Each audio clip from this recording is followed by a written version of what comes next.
மனம் மாறும் கடவுள். இது இயேசு கிறிஸ்துவுக்குள் பிரியமான என் சகோதர சகோதரிகளே, இந்த நிமிட நெஞ்சரிக்கை இயேசுவின் நாமத்தில் நான் உங்களை அன்போடு அழைக்கிறேன். மனம் மாறும் கடவுள். பிள்ளைகள் பாவம் செய்தார்கள், ஆகவே இந்த பிள்ளைகளை தண்டிக்கப் போகிறேன், அவர்கள் பெரிய தண்டனை கொடுக்க போகிறேன் என்று சொல்லி நினிவே பட்டணத்தை குறித்து ஆண்டவர் முடிவு செஞ்சிட்டார். யோனாவை அனுப்புகிறார், இந்த நினிவே பட்டணத்தை அழிக்கப் போகிறேன்னு சொல்லி. ஆனாலும் யோனாவின் சத்தத்தை கேட்டு, யோனாவின் வழியாக ஆண்டவருடைய சத்தத்தை கேட்டு அந்த மக்கள் மனம் மாறினார்கள்.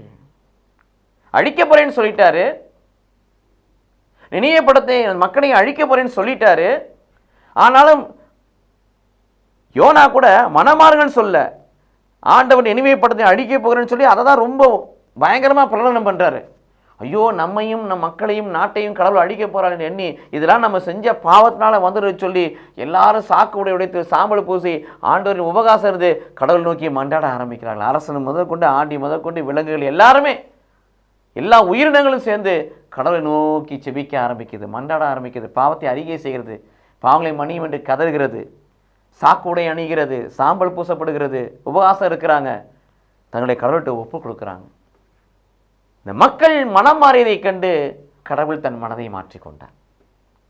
காலம் கடத்தல, இந்த நாட்டை அழிக்க போகிறேன்னு சொன்னோன்னே அந்த மக்கள் நம்ம செஞ்ச பாவத்தினால்தான் தான் கடவுளுடைய தண்டனை நோக்கி வருது என்பதை உணர்ந்து அரசன் முதல் எல்லோருமே கடவுளிடத்தில் மண்டாட ஆரம்பிச்சிட்டாங்க. தங்கள் பாவத்தாக மனம் வருந்தினார்கள், பாவத்தை அறிக்கை செய்தார்கள், தங்கள் பாவத்தை ஒப்பு கொடுத்தார்கள். ஆகவே மனமாறிய இந்த செயல்களை பார்த்த கடவுள் அவரை அழிக்கிறேன்னு சொன்ன அந்த வார்த்தையை பெற்றுக்கொண்டார். அவரை அழிக்கவில்லை, கடவுள் தன் மனதை மாற்றிக்கொண்டார்.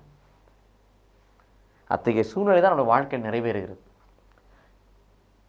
நிறைய பேருக்கு நிறைய தண்டனை வர காத்துட்டு தான் இருக்கு. ஆனாலும் மனம் மாறுகின்ற பொழுது கடவுள் இரக்கம் கொண்டவராய், அருள் நிறைந்தவராய், என்னிடத்தில் வருகிற ஒருவரையும் பொறுமையை தள்ள மாட்டேன் என்று சொல்லி கூட தன் பிள்ளைகளை அரவணைத்து அன்பு செய்து செய்ய கருதிய தீமையை குறித்து மனமாறி நன்மை செய்யக்கூடியவராய், தன் மனதை மாற்றிக்கொண்டு நன்மை செய்த கடவுளாய் ஆண்டவர் நம் வாழ்க்கையிலே கடந்து வருகிறார்.